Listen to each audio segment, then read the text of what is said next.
Welcome to Tech Talk Digital Supply Chain Podcast, where we will help you eliminate the noise and focus on the information and inspiration that you need to transform your business, impact supply chain success, and enable you to replace risky inventory with valuable insights.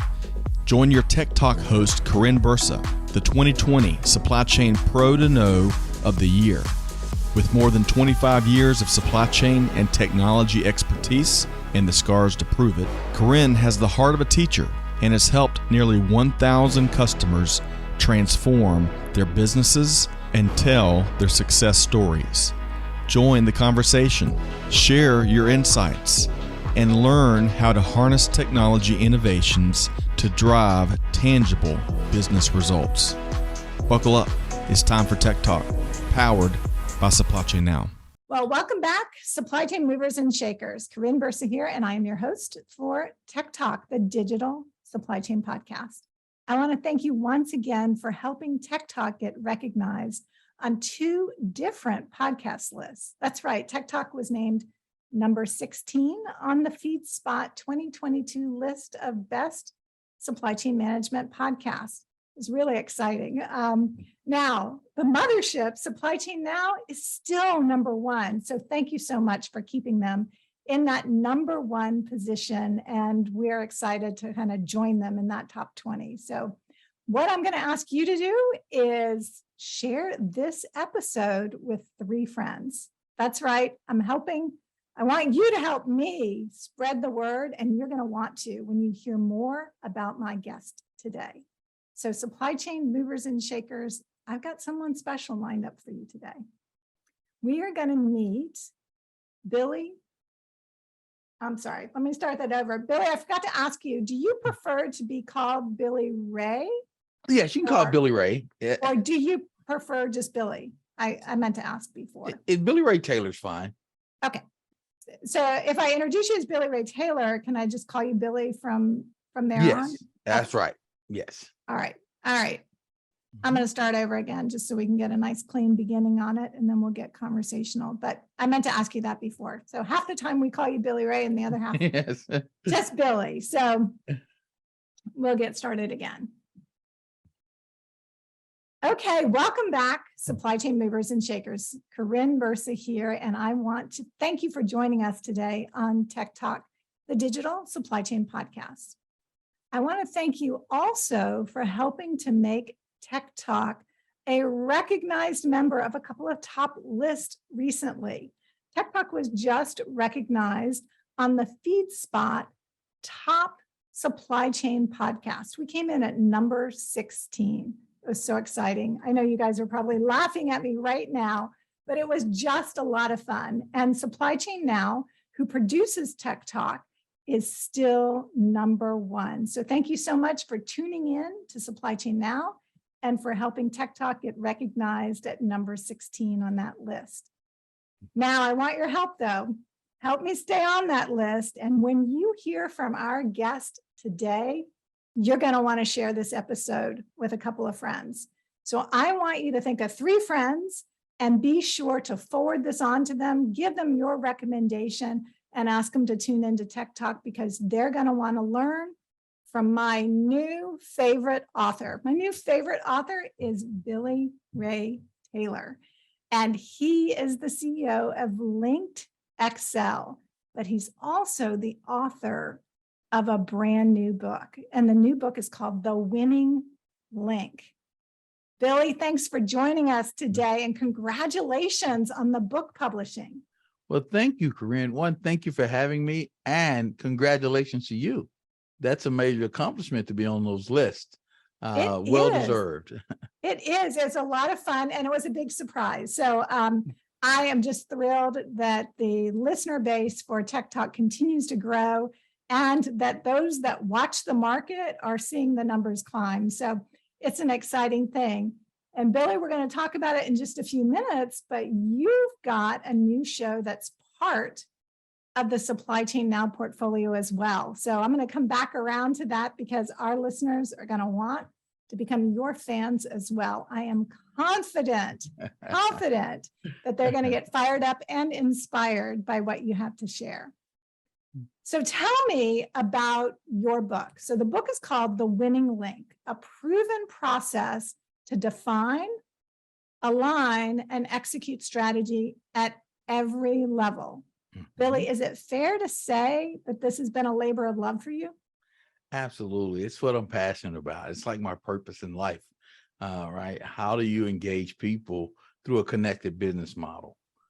Through 30 years with Goodyear Tire and Rubber Company, I often went into the most challenging situations or environments. And the common thread was that connection, that connected business model. Because if you don't clearly define what winning is, then winning's a secret. And as I often say, is you can't manage a secret. It's impossible. It's impossible. Now, Billy, we were just talking in the pre-show, and I know that you've got a winning attitude, a winning mindset, and you really understand what it takes to bring teams together. But I was hooked right away by something as I was skimming through an early release of the book. I saw a statement. You've got a great product. You've got top-notch talent. You've even mapped out a solid process. But what's missing? Why aren't you winning? And I was hooked right away because I've seen it hundreds of times. The best product doesn't always win. How did you get this concept, Billy, around the winning link? Well, it's from failing. I went into organizations that were struggling, and I was struggling as well. And I had to understand, why were we failing? We had a great strategy, but we were failing to execute. And you know what I'd say is, what I figured out was strategy plus execution equals results. But why were we still failing? The plus. Who owns what in the strategy? What do we want to accomplish? Do people know how they contribute? And when we start building that model, we looked at the accountability pyramid, where 5% of the people think they make everything happen. And 15%. Yeah. And you know, those are those top leaders at the top. They sit in the conference room, they sit in the boardroom, and they come with these elaborate strategies, but they don't deploy those strategies. They don't connect them. And then 15% watch and 80% wait. What we figured out is how to flip the pyramid, where the 80% are executing. Yeah. That business model there is what drove results. And great leaders should realize, you work for the people, they don't work for you. You should enable them, eliminate constraints. Yeah. Now, you said a couple of things there too. You said leaders, not managers, leaders, right? And that may sound like I'm playing with vocabulary here, but it's a very different mentality to lead a team than it is to manage a team. Tell me about that. Managing the old school, right? The directing people, that authority versus influence. Leaders are very influential, right? When I was a young manager, there was this management style called Theory X. It's authoritarian. You force people to do, and you pound it on the table, and and that worked back then. Today, Theory Y is what works, right? Get people influence. Why are we doing it? Help them understand their purpose in the team, and also the team's purpose in them. And so what we realized was, as a leader, you influence so they can impact, right? Good leaders, they do change with the people, not to the people. And see, a leader, I always say, egos erode effectiveness. A lot of managers have egos. It's all about them. And for a leader, it's about us.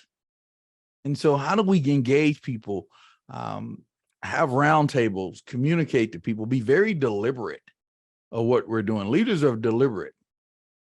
They don't force things on people. They engage people. Yeah. And I think that's really important, because even as a marketer, right, I've spent years and years in marketing and market strategy. we get tired of a message before it fully penetrates the marketplace. So to share that and recognize when the team is, living the goals, if you will, I think is really important to making sure that they take ownership of the outcome. It's not that leadership or that C-suite or the people sitting in a conference room.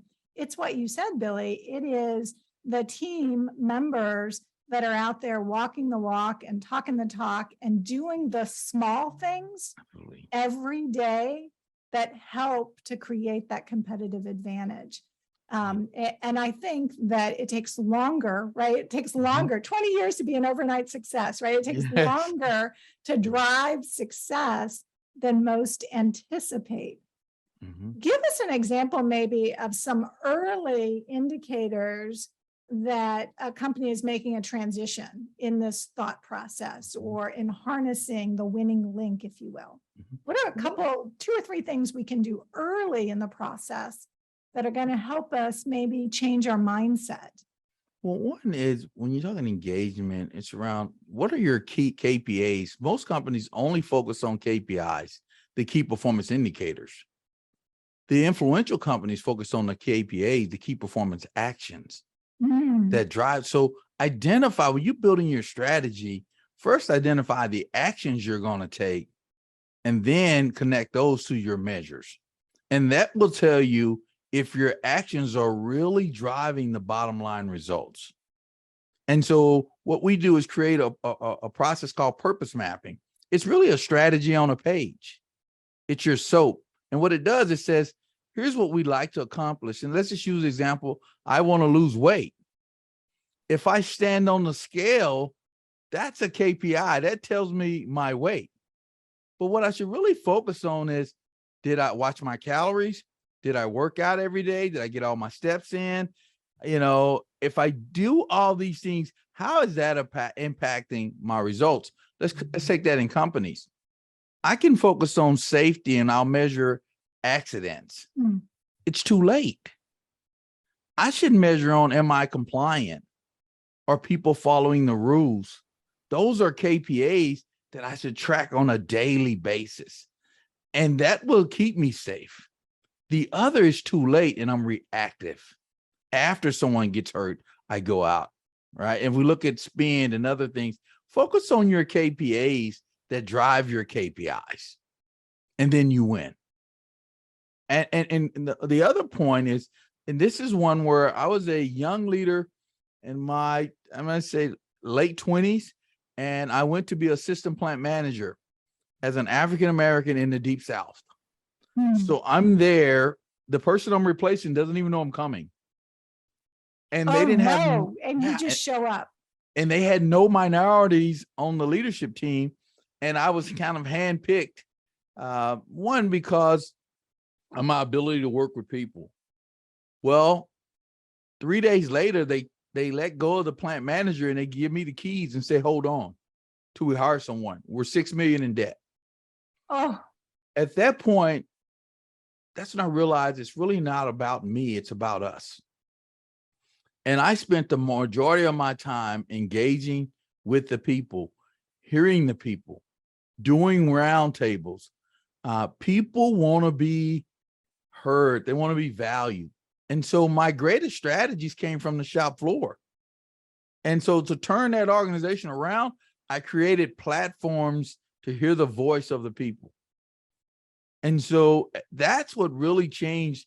And that point of celebrate the process, not the individual. Embrace the individual, right? Celebrate the person following the process, because if you celebrate the individual, you create arsonists, people that set fires to be recognized. And you don't want to do that. And one of my sayings that I talk about is, at that point as a leader, to make it not about me, I was hard on the processes and I laid easy on the people. That's great advice. I like it's not about me. It's really about we. How do we do this together? But I do, Billy Ray, I like the focus on the process, because I think that manufacturing personnel in particular are very process oriented. Absolutely. They look at these problems on a regular basis and their brains immediately think about efficiencies and quality and process improvement and meeting goals. I mean, these are things that are inherent in the mindset of a strong manufacturing team. Yes. You give them a problem to tackle, they enjoy the intellectual exercise Absolutely. on helping to define how to get there. Absolutely. And sharing with them, I share a lot of my mother said stories. But one of the things that I'll never forget that she talked to me about as a leader, and it was kind of connected to being a parent. She put me in position so I could fail, but she made it safe for me to fail. But she'd often say, if I fight all of your fights, son, I'll steal all your victories. So I have to let you go through those cycles of change so that you can grow and mature. It's that way with organizations. That's, and those things resonate with me. They resonate quite often. Just about life. Leadership is not about just working.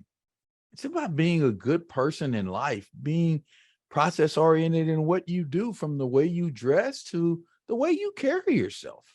How do you show up? Now, you've captured a lot of this in your book, The Winning Link. Tell me about when is that going to be available? I know it's publishing in August, right? Late August? Yes, August 19th. It's officially released. It actually shipped from the warehouse today to those that pre-ordered. So yeah. August 19th is when it officially hits the shelves. That's exciting. Congratulations. I know that is a big milestone. To actually see it and know that it is shipped from the warehouse. And I'm really excited to get a copy myself. And we're going to make a couple of copies available to the Tech Talk audience. So when this podcast publishes, we'll give you details, Tech Talk movers and shakers, on how you can be entered in a drawing to get a copy of the new book, The Winning Link. And it's really, Billy, it's really like a field guide. It's very practical. I want to thank you for the opportunity to skim through some of the pages, but I was really impressed with just how practical and methodic it is in going through that transition of how we think about a problem and how we motivate our teams, right? And then how we empower them as leaders to get the job done and to innovate. And in some situations that you shared, to even go beyond what expectations were in driving results. Yes, it was actually, I rewrote it 3 times. It was interesting because I kept looking, I didn't want to sound like a scientist. Right. I didn't want to sound like it was so difficult to drive change and operational excellence. And so we made it practical for a leader at any level of an organization. It was interesting. You'll appreciate this. A conversation I was having over a cup of coffee with a senior leader. And he goes, Billy, I was listening to the monkeypox story and the breakdown in the management system. We knew about monkeypox. We knew how to control it. We even had the treatment. What broke down was the management system, the governance and sustainability, and they could have used your book. And he goes, because it was around those things. And you know what? They quit looking at the KPAs, the key performance actions, and now they're trying to play damage control. And so I thought that was really interesting. That is interesting. And it's interesting that once you see a good process, a good framework, how you are able to apply that to a number of different types of problems or opportunities as well. Absolutely. Yes. So I think as it becomes part of your DNA, which, Billy, obviously you've been doing this for decades and have been doing the hard work, in the details as you were motivating teams for improvements. You told us just a moment ago that you were thrown into some pretty dicey environments. Absolutely. And turned them around. So that's amazing. Congratulations. Thank you. Thank you very much. And I think that's where the core of the book comes from. Those assignments and the lessons learned and the relationships I built with people. And I would say through that 30 years, I was more the student than I ever was the teacher. Those from Sammy the janitor to Rich Kramer the CEO, right? I had mentors that didn't even know they were my mentors. I love that. But you know what I really like about just your philosophy there, more the student than the teacher, is I think that we have to remain teachable. Yes. And we have to ask ourselves, am I willing to learn and think about this differently? Yes. Obviously, you bring that mindset with you every day. If you still think of yourself today, 30 years later, as more student than teacher, I think that just shows how it's instilled in your DNA, Billy. And I think that is a very, very important personal attribute that we need to remember, especially as we advance in our companies and become managers, leaders, executive team members. I would often tell my teams, look, it doesn't mean I have all the answers, but I got a whole lot of questions. I need your help figuring That's out. right. So, That's exactly right. That's exactly right. And if you can have that mindset, people will want to follow you. People will engage with you.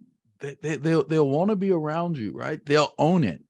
And those leaders, we're talking ego. One of the things my mother used to say to my brothers and I, when we got to thinking we were, started to be a little full of ourselves. And she would often tell us, I know how I could retire. And we'd like, what do you mean? She says, I like to buy you 3 boys for what you think you're worth and sell you for what you're really worth. She's working the margin out already. And when we look at it, and she'd say, the issue with being successful when some people is when you know enough to know you're right, but you're not willing to know enough to know when you're wrong. And I took that to heart as a manager growing up. You know what? Like you said, I know enough to know when I'm right, but I have to be open-minded to know when I'm wrong. And I would say, yeah, I had 13 degrees, and people say, yes, I was really smart. I earned 2 and I hired 11, right? And I used all 13. And so, but that was some of the things as a leader. It was really, my struggles were my greatest assets. My journeys and my setbacks were my greatest assets. And I often say when I speak to people, what qualifies me to be up here speaking to you is because I lived through it. I failed through it. I can talk to you from a practical perspective. Even the book, it's written from a practical perspective. It's not about how to do it right. It's also about what I did wrong and how we overcame. Yeah. And it is. And I highly recommend it. It's called The Winning Link. Now, Billy, that's going to be available in just a matter of days here in August of 2022. But you've got some other exciting news. You've not sitting back on your laurels. You've just launched a podcast by the same name called The Winning Link, and it's going to be published through Supply Chain Now as well. Tell us a little bit about that and what you hope to achieve with the podcast. Well, it's bringing on practitioners that have went through similar journeys as myself that have something to offer, from next generational leaders. These are leaders that are supposed to be next generational leaders, but they're leading now. One CEO of this company called Bounce Innovation Hub, Jessica Sublet, she's a CEO, young lady, is making changes. She is one of the most credible leaders I've ever been around. She's just going to talk about her story. And as I've said to her, imagine that young lady looking at this TV, talking themselves out of being successful. And when they see you, they're going to think, wow. And it's seasoned leaders, myself, that have something to offer the audience. It's about personal development and business development. All right. How do you grow yourself? How do you take that ownership to make change in yourself, because often you're your greatest enemy. And I often say this repeatedly, coming up, my mother would never let us focus on the glass ceiling. She would always say, focus on your sticky floor. Things that you can control. When you do that, people can't break you down. People can't convince you that you can't achieve something. Yeah, you may fail, but you're going to fail forward with that mentality. You're going to grow from those opportunities. So my show is about growing, getting people to grow, just getting outside your comfort zone. That's awesome. I can't wait to tune in and listen to it again. The podcast for our Tech Talk listeners is called The Winning Link. Same name as Billy Ray Taylor's new book called The Winning Link. So Billy, I want to thank you for giving us just a little sneak peek today.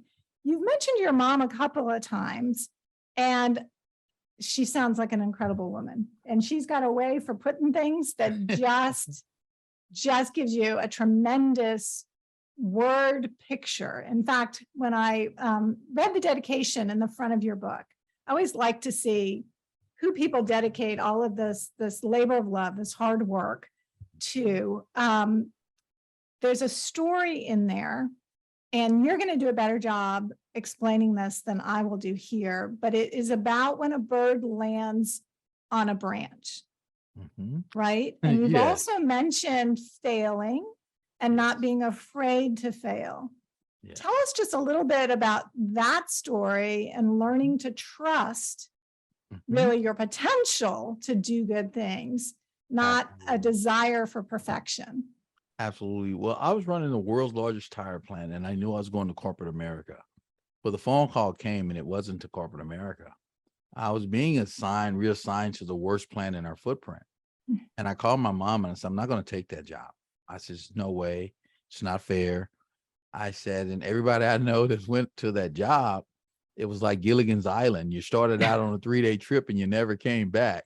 So I said, no one. And she says to me in a stern voice, I'm disappointed in you. She says, I'm very disappointed in you that you're not going to accept that opportunity. And I said, what do you mean? She said, well, I'm going to ask you a question and then I have to go. She says, son, if a bird lands on a branch, does the bird trust the branch or does it trust its wings? And I said, well, what do you mean? She says, let me give you a clue. I've seen many birds land on branches, son. But what I have never, ever seen is a branch break and the bird fall and die. Trust yourself. Trust the process, and you will be okay. Now, call me tomorrow and let me know if you accepted that job or not. And I took the job, and it was the best turnaround assignment I'd ever had in my career. It launched me. So she was right. Trust yourself. That's amazing. Thank you for that inspiration and just sharing that story with us here today. Billy, what's the best way for our Tech Talk listeners to get in touch with you? Through LinkedIn. I'm often looking at late at night. Instead of a TV show, I'll catch up on what's happening in the business news, and I'll reply to all of my LinkedIn comments and replies back. And so that's the best way to catch me. Recently, even the book wasn't somewhere available. A couple of people reached out. It's not letting me order on Amazon. I wrote them back personally and called Amazon the next day, or called my publisher, and we got the issue fixed. So I answer my own personal LinkedIn messages. That's it. Doing the in the details and doing the work right alongside everybody else. So that's right. Billy Ray Taylor, thank you so much for joining us today, and congratulations on your new book called The Winning Link, as well as your new podcast also called The Winning Link. Listeners for Tech Talk, if you've enjoyed the conversation today, I encourage you to check out the podcast and get a copy of that book. I think you're going to be inspired to do great things, and your teams are going to thrive. So thank you once again, Billy, for joining us. Thank you, Corinne. Thanks for having me, and what a great show you have as well. Thanks you so much. All right. So Tech Talk movers and shakers, thanks for joining us today. Remember, I'm challenging you to share this episode with three people so that they can learn more about Billy's new book and also become fans of Tech Talk. So we need your help in spreading the good news. Our goal with Tech Talk, the Digital Supply Chain Podcast, is to help you eliminate the noise and focus in on the information and inspiration you need to transform your business and replace risky inventory with valuable insights. And today, I think maybe we gave you just a little bit of inspiration from our friend here, Billy Ray Taylor. We'll see you next time on Tech Talk, powered by Supply Chain Now.